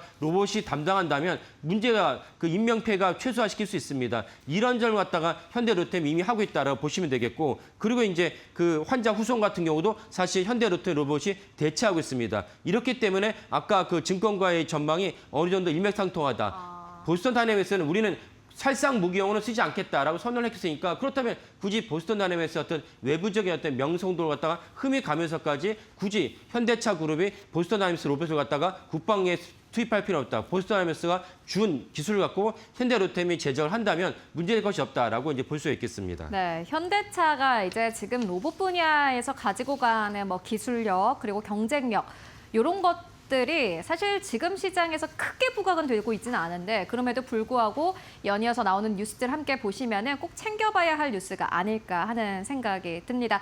네, 오늘도 또 이렇게 의미 있는 뉴스들 함께 정리해 주셔서 감사합니다. 조진 대표 함께했습니다. 고맙습니다. 예, 감사합니다.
네, 5월 13일 수요일입니다.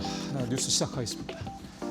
어제 코스피가 10시 좀 넘어서 5% 넘게 정말 갑자기 급락을 했죠. 물론 낙폭을 많이 줄이면서 마감이 됐어도 2%가 넘게 하락하면서 마감이 돼서 오랜만에 코스피가 좀 쉬는 그런 모습을 좀 보였습니다. 조정이라고 하기에는 좀 하루 가지고 얘기하기 좀 이르죠. 네. 근데 그동안에 좀 과열됐다는 얘기들이 많이 나오고 있던 채 어제 장중에 5% 이상 이렇게 급락을 하고 그러니까 이 얘기가 나올 법합니다. 코스피 피크아웃 전망 솔솔. 근데 기사 내용을 들어보시면 뭐 솔솔이라는 표현보다도 피크아웃이 될 수도 있나라는 식의 얘기들. 그러니까 증권사들의 전망들이, 그러니까 피크아웃 전망이 나오려면 코스피 목표치가 적어도 상승하는 게 상승하는 거는 멈춰야죠. 근데 뭐 어제 피크아웃 얘기를 했다고 이 기사에 나와 있는 그 증권사들의 IBK 투자증권, 유안타증권 이런 데들인데요. 여기 다 12,000 근처까지 코스피 목표치를 최대치긴 합니다만 올린 데들입니다. 중간치도 거의 뭐 10,000포인트 가까운 수준이고요. 그래서 피크아웃 얘기는 어제 코스피도 좀 많이 떨어지고 특히 삼성전자 SK하이닉스가 꽤 많이 떨어졌었죠. 삼성전자 SK하이닉스도 하이닉스는 한 3% 정도 수준까지 떨어졌다 보면 조금 줄었습니다만 2%대. 삼성전자로도 어제 많이 좀 떨어져서 삼성전자 어제 한 4, 5%까지 떨어졌다 다시 좀 회복하긴 했습니다만 어쨌든 그 결과적으로 어제 이런 뭐 상황들은 이제 잠시 후에 이제 김용범 청와대 정책실장 얘기를 하겠습니다만 그게 사실은 어제 좀 시장에서 단기 급락을 했던 가장 큰 이유라고 봐야 되겠고요. 코스피 전망치가를 만 이상으로 상향 조정하고 코스피 이 반도체주들의 이익이 둔화되긴 할 텐데 그게 언제 둔화될지는 모른다라고 얘기를 하면서 피크아웃 얘기를 하는 건 앞뒤가 안 맞죠. 설득력이 떨어지는 그런 내용입니다. 그래서 이 기사는 제가 이 기사를 굳이 가져온 이유는 이 피크아웃 얘기에 여러분들께서 민감해하실 필요는 없다라고 말씀드리려고 이 기사를 가져온 거고요. 자, 사실은 이 얘기가 오늘 뉴스브리핑의 핵심입니다. 김용범 차관정책실장 국민 배당금 제한의 증시 출렁, AI 수입 분배 요구 확산. 이제 이게 제목만 보고 이제 전형적으로 이제 투자자들이 이제 흥분해서 또는 갑자기 공포감이 느껴서 이제 주식을 이성적인 판단을 못하고 팔게 되는 가장 대표적인 어떤 상황이 어제 벌어졌습니다. 김용범 전체시장이 어제 10시쯤 안 돼서요. SNS에다가 뭐 AI 관련돼서 여러 가지 얘기를 하면서 이제 국민 배당금 이런 부분들을 이제 생각할 필요가 있다. 뭐 그런 얘기를 했습니다. 그래서 이제 기사는 물론 이제 이 기사라는 게 사실은 구조적으로 좀 어쩔 수 없습니다. 제목을 몇 자로 내로 뽑아야 되니까 가장 핫하고 가장 섹시하고 가장 눈에 확 띄는 자극적인 단어를 쓸 수밖에 없습니다. 그래서 이제 김용범 실장 SNS 굉장히 내용이 깁니다. 여러분들께서 아마 찾아보시면 어렵지 않게 찾을 수 있을 겁니다. 그 중에서 이제 이 국민 배당금이라는 단어를 제목으로 뽑고 그 내용을 이제 하다 보니까 이제 얘기가 좀 상황이 그러니까 김 실장의 의도와 조금 다른 내용으로 좀 확산된 게 있고요.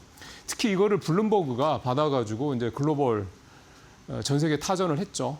그게 이제 파장이 컸습니다. 그래서 외국인들 매도세가 또 확 늘어나는 어제 외국인들 6조 정도 매도를 했으니까요. 그렇게 돼서 코스피가 5% 넘게 삼성전자도 더 크게 삼성 SK하이닉스 반도체주들도 좀 크게 떨어지는 이유가 됐습니다. 정리를 하면요. 이건 물론 제 해석입니다. 그러니까 저도 제 해석도 여러분들께서 보시기에는 좀 해석이 나랑 생각할 수 있습니다. 근데 제 해석을 어차피 브리핑을 제가 하니까 제 해석을 말씀드리면 김용범 실장이 이 얘기를 한 그 앞에 얘기가 뭐냐면 AI 시대가 이제 발전을 할 거다. 그러면은 지금 경제나 주식시장이 전 세계적으로 나타나는 가장 공통된 현상이 K자지 않습니까? 잘 되는 데는 계속 잘 되고 안 되는 데는 계속 안 돼서 벌어지는 거죠. 양극화가 심해진다는 얘기입니다. 마찬가지라는 거죠. AI 산업이 발전할수록 AI 산업에 직접적인 수혜를 받는 기업, 그다음에 그 기업에 종사하는 근로자들과 그렇지 못한 그러니까 AI의 수혜에서 좀 떨어져 있는 그런 기업과 그런 기업에 종사하는 근로자들과의 소득과 고용의 격차가 벌어질 수밖에 없다는 겁니다. 지금 대표적으로 우리나라 지금 기업들의 실적이 지금 거의 한 70% 이상이다. 삼성전자, SK하이닉스 단 두 회사에 집중돼 있지 않습니까? 우리나라 상장사가 한 3,000개 가까이 되는데 이 3,000개 가까이 되는 회사가 올리는 이를테면 영업이익의 70, 80%가 삼성전자, SK하이닉스 두 회사에 집중돼 있다는 얘기예요. 엄청난 K자죠. 엄청난 양극화입니다. 그런데 지금 삼성전자 노조나 SK하이닉스 노조나 지금 심지어 현대중공업 노조, 현대자동차 노조는 30% 달라고 그렇게 지금 파업하겠다라고 얘기를 하고 있지 않습니까? 수익을 엄청나게 많이 내니까 우리 가져가야 되겠어. 근로자 입장에서 봤을 때는 틀린 말 아닙니다. 근데 이제 그게 정당성이 있느냐, 명분이 있느냐, 이 얘기는 좀 다른 얘기고. 그래서 김용범 실장이 하는 얘기는 뭐냐면 그렇게 해서 K자가 벌어진다. 그러면 한 나라에서 어떤 국가나 어떤 기업이나 국민들은 너무너무 잘 살고 너무너무도 풍족하고 어떤 국민들과 어떤 기업들은 망해갈 것 같고 그다음에 소득이 늘질 않고 계속 소득이 줄고 이거를 그냥 정부가 그만 놔둬야 됩니까? 그런 정부가 적절한 정부일까요? 아닐 겁니다. 정부가 나서야죠. 정부가 왜 있습니까? 그렇게 해서 정부가 이렇게 양극화되는 상황에서 정부가 무슨 일을 해야 되느냐? 그럼 결국은 지금 법인세를 내니까 돈을 많이 버는 기업들, AI를 통해서 법인세를 많이 내는 기업들이 생기고 그 법인세를 가지고 어떻게 활용을 해서 이 양극화 현상을 최소화할 것이냐 이거에 대한 고민을 하겠다라는 데에서 나온 내용이 국민 배당금 얘기입니다. 사실 배당금이라는 거는 뭔가 투자를 해서 거기서 수익을 내서 이제 그걸 나눠주는 게 배당금이죠. 우리가 이제 아는 배당금이지 않습니까? 근데 이게 이제 마치 반도체 얘기를 하면서 이 배당금 얘기를 해버리니까 삼성전자나 SK하이닉스가 내는 이익을 이를테면은 법인세 외에 추가적으로 더 걷어서 그거를 국민들한테 나눠주겠다 강제로 이런 식으로 이제 시장에서 해석을 했죠. 일종의 이제 미국에서 몇 년 전에 계속 내겨나왔던 횡재세 같은 얘기를 한 겁니다. 그리고 특히 또 김영몰 실장이 노르웨이 유전 얘기를 했거든요. 그 얘기를 갖다 한 것도 유전은 그냥 자연스럽게 천연 자원이고 그거는 뭐 아무런 노력 없이 그냥 한 거고 반도체는 이 기업이 리스크를 짊어지고 한 거 아니냐. 그리고 투자해서 한 거 아니냐. 그리고 어떻게 그거를 그렇게 노르웨이 유전이랑 비교 이런 논리도 있습니다. 전혀 틀린 말도 아니지만 똑똑 이렇게 100% 옳은 말도 옳은 지적도 아니라고 생각을 합니다. 그러니까 중요한 거는 시간이 또 다 돼가는데요. 요약을 하면 국민 배당금이라는 거는 배당금 형태라는 표현으로 쓰는 게 적절하다고 생각이 좀 들고요. 이걸 가지고 마치 기업들의 이익을 국가가 이렇게 뺏어서 마치 무슨 사회주의 국가처럼 국민들한테 나눠준다. 이렇게 김용무 실장 얘기를 이렇게 받아들이시면은 굉장히 큰 오해다. 오히려 어제 같은 날 있잖아요. 삼성전자 SK하이닉스 주가 많이 빠질 때 좀 투자 좀 한다는 사람들은 대거 매입했습니다.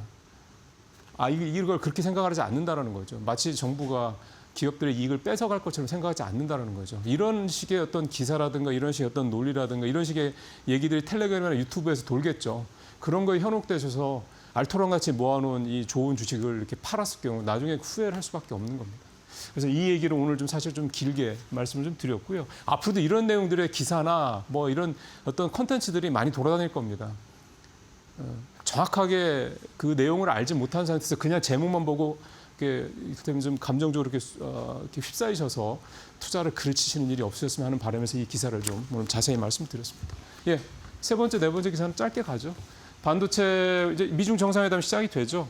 핵심은 이거라고 저는 생각을 합니다. 여기서 딜을 할 텐데 반도체 장비와 관련돼서 만약에 ASML 장비 같은 것들이 노광 장비 같은 것들이 만약 중국에 수출되는 거를 미국이 허용하느냐 마느냐 이게 굉장히 중요한 이유라고 중요한 어떤 가장 중요한 이슈라고 생각을 합니다. 만약에 그거를 미국이 허용을 한다 그러면 중국이 우리 반도체 산업을 빠르게 따라잡을 수 있을 가능성이 크고요. 어제 반도체 주가가 하락했던 이유 중에 하나도 그것도 있습니다.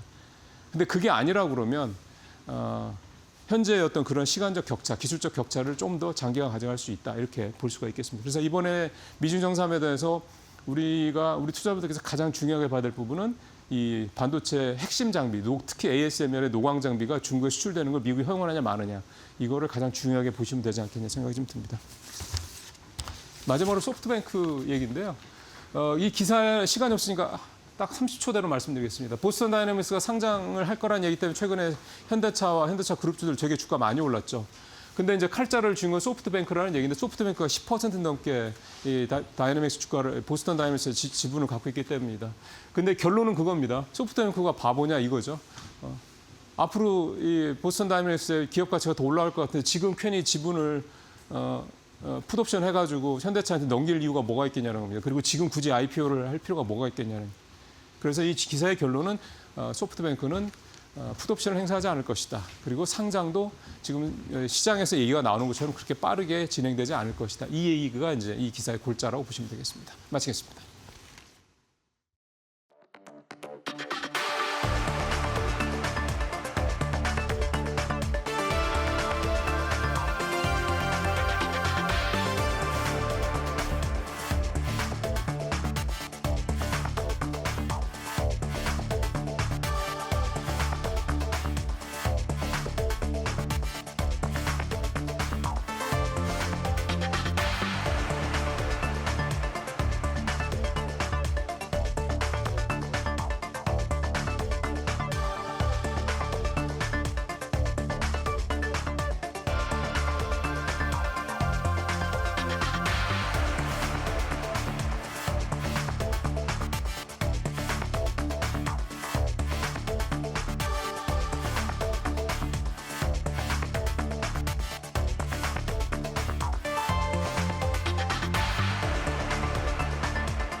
세계의 시선이 이제 베이징으로 향합니다. 미중 정상회담 하루 앞으로 다가왔는데요. 무역과 반도체를 넘어서 이란, 대만, 공급망까지 얽혀 있는 만큼 이번 회담 결과에 따라서 글로벌 경제와 우리 산업에도 상당한 영향이 있을 것으로 보입니다.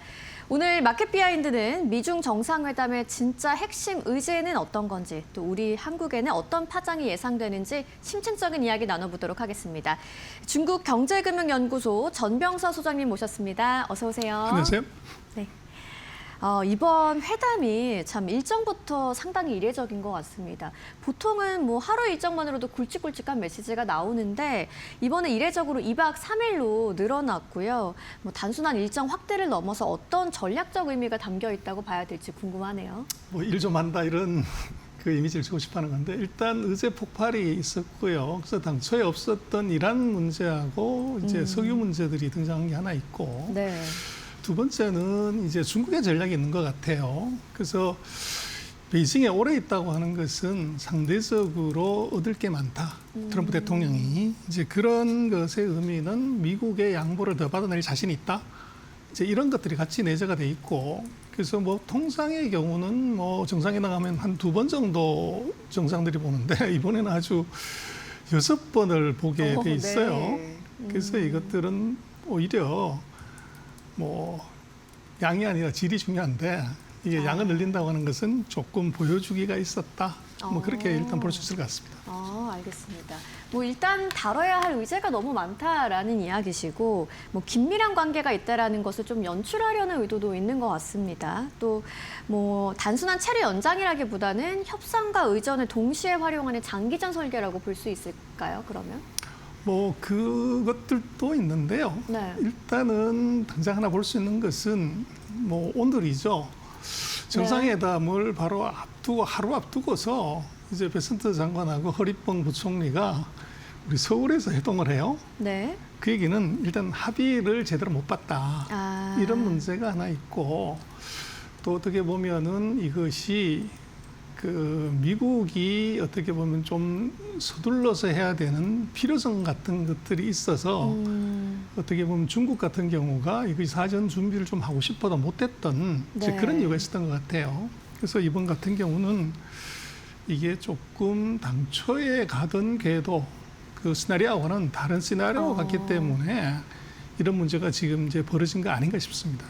네. 말씀하신 것처럼 이제 또 주목을 하고 있는 부분이 이 정상회담 바로 직전에 이 서울에서 미 재무장관과 중국 부총리가 따로 만나는 일정이 있다 보니까 또 저희가 주목을 하고 있는데 뭐 말씀하신 것처럼 본 회담 전에 좀 뭐랄까요? 반드시 정리해야 되는 이런 민감한 쟁점들이 남아있다는 의미로 봐도 될까요? 뭐 그렇게 봐야 될 것 같아요. 일단은 지금 같은 경우에 첨예한 문제들이 많기 때문에 네. 사전 폭탄을 좀 제거하는 그런 의미가 있을 것 같아요. 그래서 이 돌발이 나올 수 있는 것들을 좀 막자. 근데 사실은 사전에 그런 의제 합의가 돼야 되는데 그 의제 합의가 안 됐다는 거죠. 네. 그리고 한국이 돌연 이제 실무회담의 개최지로 돌연 결정이 됐어요. 그래서 이건 이제 어떻게 된 거냐인데 또 재미난 것은 뭐 미국하고 중국이 그런 실무회담이나 정상회담을 공항에서 하는 걸 좋아해요. 네. 지난번에도 부산공항에서 하더니 이번에도 인천공항에서 이제 하게 되는데 그 얘기는 누가 보더라도 굉장히 이것이 조율이 안 된 이제 급조된 이런 느낌이 풀풀 풍긴다. 이제 그렇게 볼 수 있고 그래서 우리가 뭐 한국으로 온 것들이 일견 좋을 수도 있지만 이게 이제 어떻게 보면 우리는 방만 빌려주고 뭐 실익은 하나도 못 챙기는 이제 그런 변수도 있을 수도 있을 것 같아요. 알겠습니다. 사전 폭탄을 제거하는 성격이 있다고 일단 먼저 말씀을 해주셨습니다. 결국 이 서울 회동이 정상회담이 좀 깨지지 않게 마지막 충격을 흡수하는 과정이라고 볼 수도 있을 것 같은데 좀 추가적으로도 궁금한 게요. 뭐 이번처럼 정상회담 직전에 재무 라인이 움직인다는 게 뭐 결국 경제 문제가 안보 문제만큼 커졌다라는 의미로도 해석을 해볼 수가 있을까요? 당연히 그렇고요. 네. 그래서 그것은 실제로는 재무 라인이라기보다는 협상의 실무 주역들이 이제 중국 같은 건 허리봉이고 미국 같은 경우는 이제 이 베센트 장관이었어요. 네. 그래서 오히려 실무 최고 책임자들이 급하게 마지막으로 또 만나야 된다고 하는 것은 둘이 합의를 못 봤다. 이제 이런 문제가 있고 그것은 서로가 이제 양보할 수 없는 이제 문제들이 계속적으로 논의가 되다가 이게 끝판에 얼굴 대놓고서 이제 보자 네. 이렇게 얘기를 했다고 사실은 봐야 될 것 같아요. 그래서 뭐 지금 이게 둘이서 직접 본다고 하는 것도 사실은 굉장히 이례적이고 또 그것도 이제 뭐 그냥 하루 전에 그럼 차라리 베이징에서 보면 되지 그게 아니라 제3국인 한국을 선택했다는 네네. 것도 굉장히 이례적인 상황이고 네. 그래서 이번 회담은 뭐 한 달 반이나 연계된 예정된 회담이었지만 거기에 들어갈 의제나 어떻게 보면은 이제 핵심 논점은 전혀 합의를 못 본 것 아닌가 이제 그런 합리적인 이제 의심을 할 수 있고 추론할 수 있는 단초를 제공하는 것 같습니다. 알겠습니다. 말씀하신 것처럼 이번에 회동 장소가 서울이라는 점도 상당히 상징적으로 보이는데요. 뭐 단순히 이동 동선 때문이라고 할 수도 있겠지만 아무래도 뭐 한국이 지금 미중 전략 경쟁의 한복판에 있다라는 이런 메시지가 담겨 있다고 봐도 괜찮겠죠. 뭐 충분히 그럴 것 같아요. 그래서 네. 뭐 일본을 해도 되는데 왜 한국이냐 하는 건데 결국은 이 중국의 관점에서 놓고 보면 한국을 어떻게 보면은 이제 자기 편으로 끌어들이거나 또는 미중 경쟁에 굉장히 약한 고리로서 한국이 있다. 이런 것들을 이제 각인시킬 수 있는 네. 그런 의도도 이제 들어있다. 이렇게 봐야 될 것 같고 우리로서는 이제 뭐 생각해 볼 수 있는 것은 한반도 문제들을 이번 협상 테이블에 올리는 것 아닌가 하는 북핵 이슈들을 네. 이제 그런 것들도 이제 한국에서 실무회담을 한다는 것이 이제 그런 쪽에서의 터치도 우리가 할 수 있다는 것을 좀 강하게 내비치려고 하는 것 아닌가 뭐 그런 이제 그 의구심을 충분히 가질 수 있을 것 같습니다. 네, 그러면 이제 말씀하신 것과 이어서 좀 여쭤보면 이 한국의 전략적 자율성을 좀 압박하는 중국의 어떤 외교적 시위 성격을 갖고 있다고 볼 수 있는 거겠죠? 뭐 충분히 이제 네. 그럴 수 있고요. 그래서 이번에 뭐 한반도에서 이런 일이 벌어진다고 하는 것은 사실은 우리도 관세 문제들이 달렸기 때문에 네. 예를 들면 베센트 장관이 우리 이제 그 경제부총리를 만난다고 하면 이제 한국도 굉장히 의미 있는 협상 테이블에 참여자가 될 수 있지만 대통령만 만나고 그냥 간다고 하는 것은 뭐 우리는 이제 테이블에 끼지 마라 이제 이런 얘기고 지금 만약에 협상 테이블에 그 한반도 지정학적 문제가 들어간다고 하는 것은 우리가 바로 당사자가 되는 것이죠. 네. 그래서 이런 쪽에서 어떻게 보면 한국은 왔다만 가는 것이지 한국을 끼우지 않는다라고 하는 것은 지적하신 대로 한국의 이제 자율성의 문제, 전략적 자율성의 문제는 상당 부분 제약을 받는다.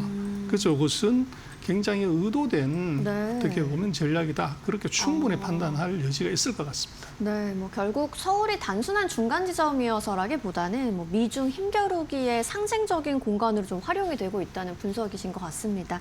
뭐 이번 회동 이후에 좀 한국에 대한 미중 양측의 외교 압박이 더 커질 가능성도 있다고 보세요? 그래서 뭐 그런 말이 있죠. 그 원숭이 길들이려고 닭을 잡아서 피를 보여준다. 그래서 이제 미중의 갈등 속에서 네. 지금 미국과 중국이 뭐 어떻게 보면 부품이나 소재 중에서 가장 필요한 게 반도체와 배터리예요. 근데 그것을 공급하는 나라는 바로 한국이 되죠. 그래서 이것이 이제 미중이 조금 서로가 삐걱거릴 때 거기에 한국을 서로가 레버리지로 쓰는 그런 불상사가 생기면 안 됩니다. 그래서 네. 어떤 경우에도 우리는 이걸 피해야 되고 그래서 뭐 AI가 난리지만 이게 그 HBM 같은 메모리가 없으면 미국도 중국도 이것이 어려워지고 또 미국 같은 경우는 배터리를 못 만들어요. 네. 그러다 보니까 테슬라부터 사실은 한국 배터리가 없으면 이건 문제가 되는 그런 상황이 벌어지죠.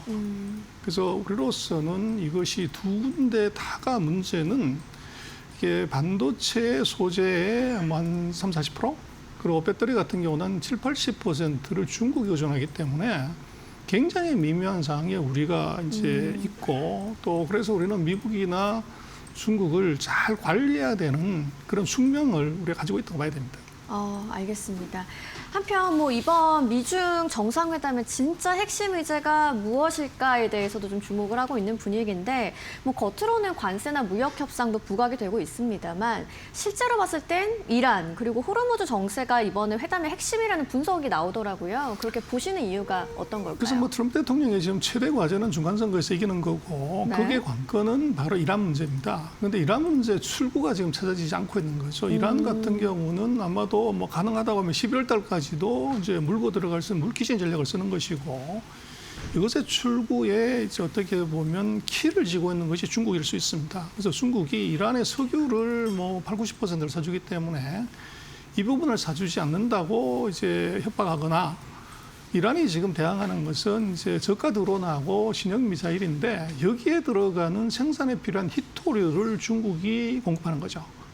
그래서 석유와 이 히토류를 가지고서 이란을 통제하거나 조정할 수 있는 힘이 중국한테는 있다는 거죠. 그래서 이번 트럼프 대통령 같은 경우는 이번 방중의 당초 목적은 이제 관세라든지 뭐 이런 문제였지만 실제적으로는 이란 출구의 카드를 찾기 위해서 갔다. 이렇게 볼 수도 있고 그것을 이제 알고 있는 중국은 관세 문제하고 이 대만 이슈 그리고 이제 뭐 테크죠. 반도체나 AI의 이 규제 해제 요 세 가지 카드를 들고서 이제 맞교환을 하려고 하는 의도가 굉장히 강한 회담이다. 그렇게 보십니다. 아, 알겠습니다.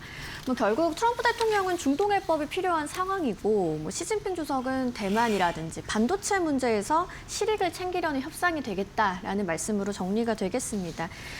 이란 문제가 진전이 안 되면 다른 경제 합의들도 좀 영향받을 가능성이 있겠네요. 그래서 뭐 둘 다가 승리를 해야 되는 회담인 네. 것 같아요. 그래서 트럼프는 이제 중간선거에 필요한 숫자를 챙겨야 되고 시진핑 같은 경우는 숫자는 중요하지 않고 판을 바꾸는 구조가 중요한 것 같아요. 그래서 아마도 이번에 트럼프 대통령 같은 경우는 중국에서 이제 뭐 비행기라든지 곡물이라든지 저는 가스를 사주는 그런 이제 데이터를 이제 얻어가면서 우리는 회담에서 성공했다. 이제 이렇게 얘기할 가능성이 대단히 높고, 뭐 중국 같은 경우는 그것 대신에 이제 대만 문제에 대한 표현을 이제 지금처럼 급진적이지 않은 완곡한 표현으로 낮춘다든지 또는 반도체에서 일부 레가시 제품의 규제를 이제 해제받는다든지 이런 것들을 통해 가지고 서로가 성공적인 회담이었다. 뭐 이렇게 아마 마무리를 지을 가능성이 대단히 높아 보입니다. 네. 뭐 말씀하신 거 이어서 조금 더 여쭤보도록 하겠습니다.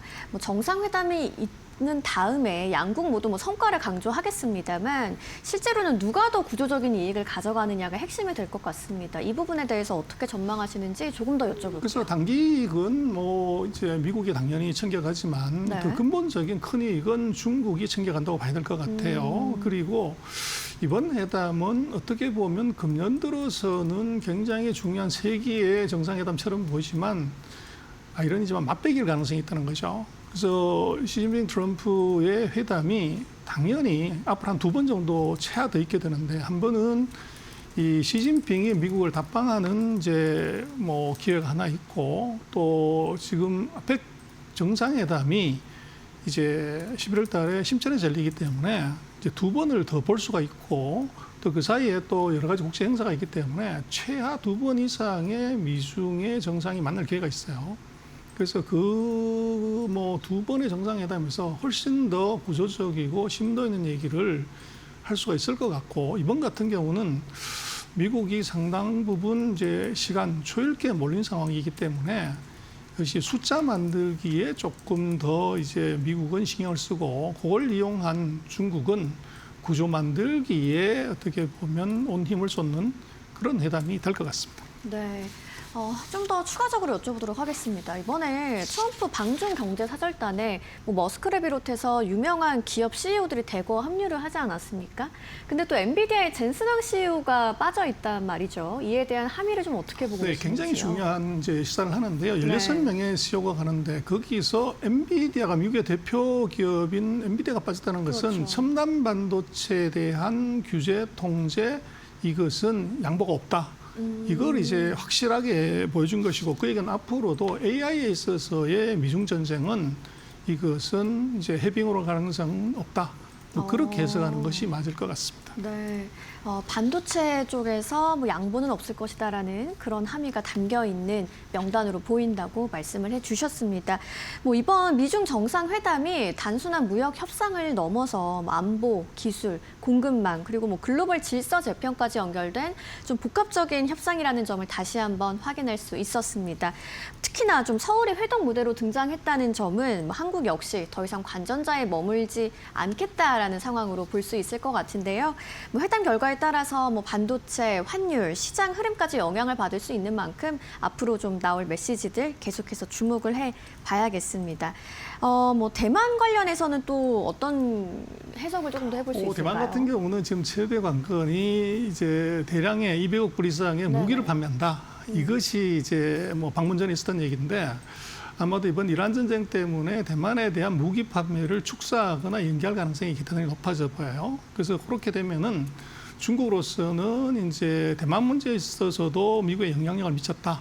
뭐 이렇게 이제 그 선전이나 홍보를 할 수가 있고 미국 같은 경우는 그것을 양보하면서 이란 문제에서 이제 중국의 협조를 얻어내는 그런 이제 거래가 이루어질 가능성이 높아 보입니다. 그래서 이것은 뭐 중요한 의미를 갖는 것은 대만이 자기가 독자적으로 결정할 수 있는 것은 아무것도 없고 미중의 협정, 협력, 전략 그 위에 올려져 있다는 것이죠. 그래서 이것은 단순한 이제 대만 이슈가 아니라 사실은 한반도 이슈도 네. 비슷한 상황으로 볼 수 있기 때문에 우리로서는 이번에 대만 이슈가 어떻게 처리되는지를 정말로 이제 잘 관찰해서 보고 거기서 이 한반도의 전략을 미중이 어떻게 가져가고 거기서 우리가 어떤 스탠스를 취해야 되는지를 잘 어떻게 보면 이제 연구하고 벤치마크 해야 될 걸로 보입니다. 네, 알겠습니다. 이번 회담 결과에 따라서 뭐 반도체, 환율, 시장 흐름까지 영향이 있을 것으로 보이니까요. 계속해서 저희랑 좀 주목을 해보시면 좋겠습니다. 오늘 전병서 중국경제금융연구소장님과 이야기 나눠봤습니다. 좋은 말씀 고맙습니다. 이어서 개장을 앞두고 꼭 알아야 할 애프터마켓의 시그널은 어떤 것들이 있는지 현아연 캐스터와 만나보시죠. 네, 애프터마켓 시그널 저와 함께 살펴보시죠. 간밤 뉴욕 증시 3대 지수 혼조 속에 마감을 했습니다. 그간 반도체주 중심의 상승이 지수의 상승을 이끌어줬는데요. 간밤에는 반도체주 중심의 약세가 있었습니다.